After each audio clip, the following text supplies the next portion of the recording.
So, Mr. Jay Hussey, CEO of SRI North America, president of our search team, and is it fair to say 30-year veteran in the technology industry or in and around the technology? Yeah, well, that would be belying my age, so I'll be careful about that. But yes, let's say it's been a long time.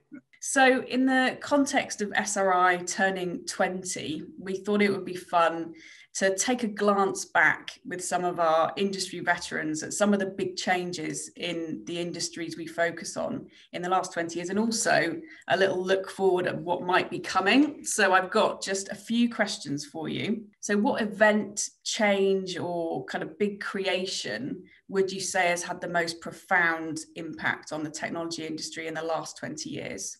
I'll start by saying that, as the classic aphorism goes, the more things change, the more they stay the same. So I think back to 20 years ago, it's a turn of a new century.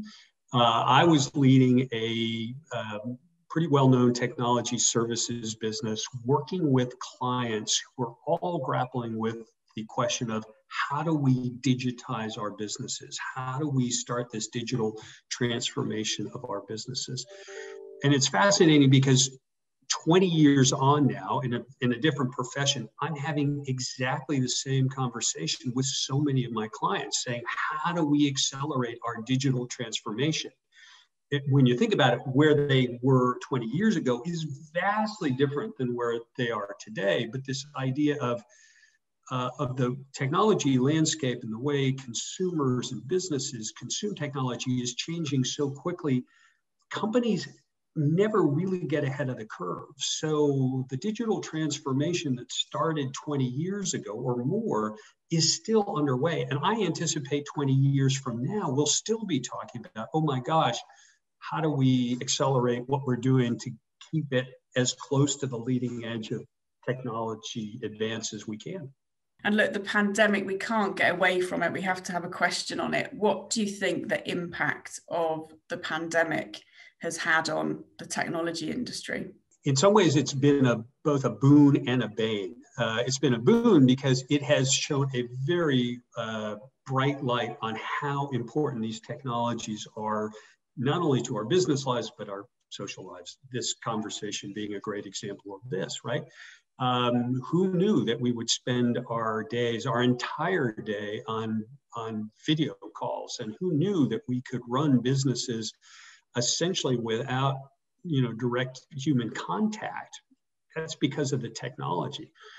On the flip side, I think this has also shown a light on how central the big technology companies have become, not only to our business lives or our personal lives, but to society as a whole. And that's obviously bringing a whole new level of scrutiny about, well, how much power is too much power to be in the hands of a handful of, global behemoth tech companies. I think there's still a lot to be sorted through there politically, socially, in terms of how we as consumers think about privacy and what we're willing to give to these big tech companies in exchange for indispensable services like the one we're using to have this conversation.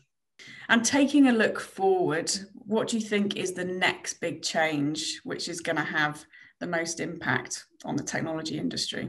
It's interesting because, again, being around at the dawn of the dinosaurs, and seeing how the first wave of technology in the mid 1990s to early 2000s, it was all about getting businesses online. It was all about e-commerce, digital media, digital engagement on web platforms.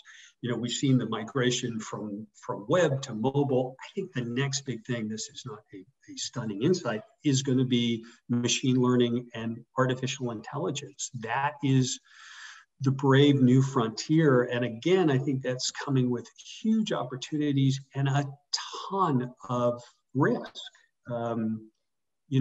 Like so many things, or in so many cases, the technology moves faster than our ability to really know how to use it in some cases. And AI is a great example of that.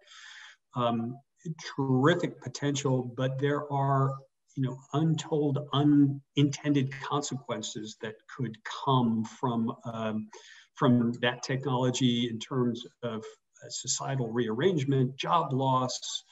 I'm not worried about Terminator-like rise of Skynet, but I am worried about, again, how slowly these technologies could take over things that we didn't really want them to take over. And how can we preserve, or what can companies do to sort of preserve or mitigate against that risk, do you think?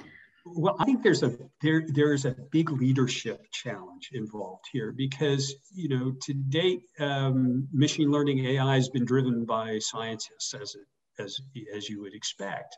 But I think there needs to be a counterbalance. Ethicists, philosophers, leaders who can incorporate a humanistic view of how to use these technologies, how to use them for good and avoid them becoming evil. So, in a nod to all of us with the liberal arts backgrounds, I think there's going to be a huge need for the poets and the philosophers and the ethicists to be involved in technology leadership in ways that we really haven't seen yet in our society. Final question. Which device could you not live without? Oh, gosh. Well, we all live our entire lives, again, personal and professional, on our mobile phones.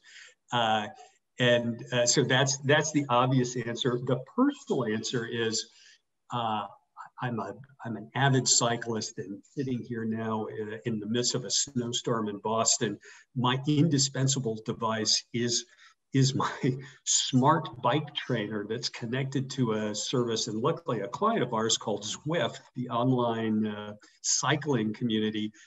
And for me, in the winter months like this, that is my indispensable piece of tech. Great insight. Mr. Hussey, thank you very much. Amy, thank you.